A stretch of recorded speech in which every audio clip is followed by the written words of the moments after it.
What if your life isn't falling apart? It's just calling you to rebuild differently. Right now, things might feel completely out of control. Your space looks chaotic. Your brain is spinning. You've lost motivation, clarity, energy, maybe even hope. But what if I told you that doesn't mean you failed? What if it means you're standing on the edge of a new beginning? You're not here by accident. You're here because something inside you is tired. Tired of living in survival mode. Tired of carrying the weight alone. Tired of waking up every day and wondering why nothing seems to change. You've probably tried before, made the to-do list, cleaned the house, bought the planner, made the vision board, started fresh, only to feel like everything eventually collapsed again. But this time is different, because this time, we're not aiming for perfection. We're aiming for progress, and progress starts small. So if you're sitting in a messy room surrounded by dishes and guilt and unanswered messages, just pause, look around, and pick one thing, not 10, not everything, just one. Clean a chair, fold a blanket, take out the trash, wash one dish, set a timer for 5 minutes, and move. That's it. Because right now, your brain doesn't need clarity. It needs momentum. It needs proof that you're not stuck, that something, anything, can shift. And that one little shift, that's your beginning. When everything feels overwhelming,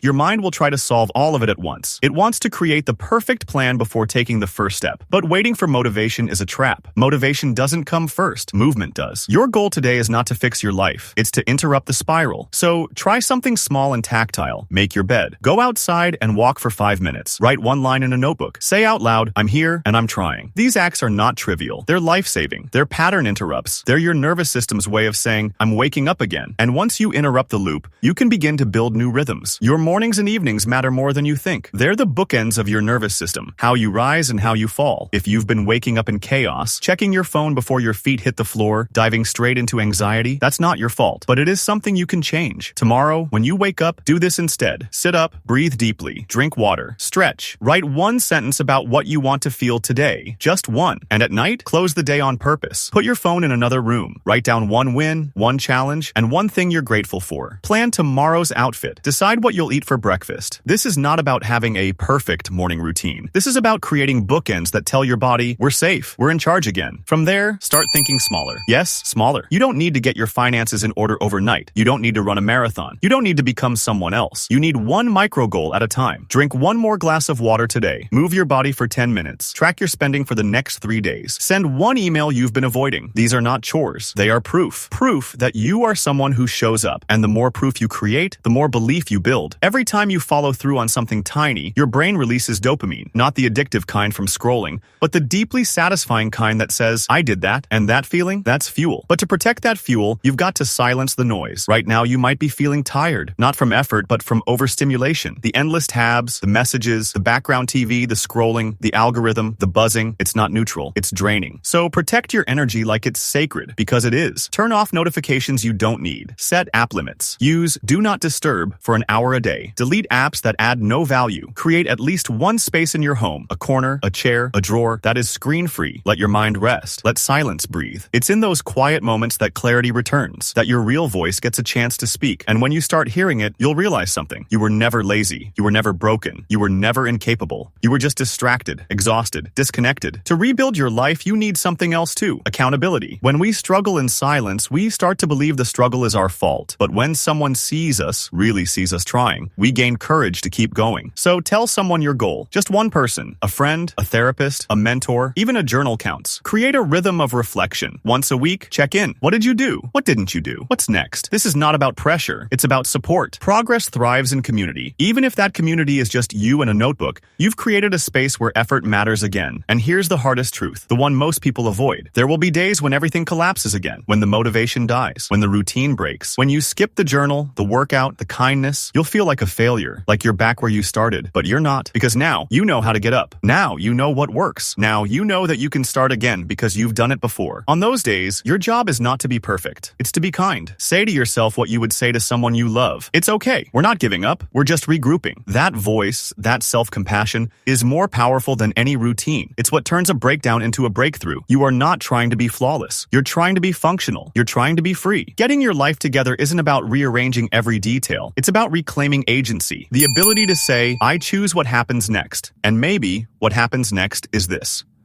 You close this video, and instead of scrolling, you do one small thing. You breathe. You stand up. You clean that chair. You drink that water. You message that friend. You do it not because it solves everything, but because it starts something. You've already made the hardest decision to show up. That counts. Now imagine this. Weeks from now, you walk into your space and feel light instead of dread. You wake up and feel purpose instead of panic. You see a future, not one that's perfect, but one that's yours. And the best part? That future is already in motion. You started it right now. So take the next step and the next, and don't forget to come back here to this moment whenever you need to remember. You've got this, and you're not alone.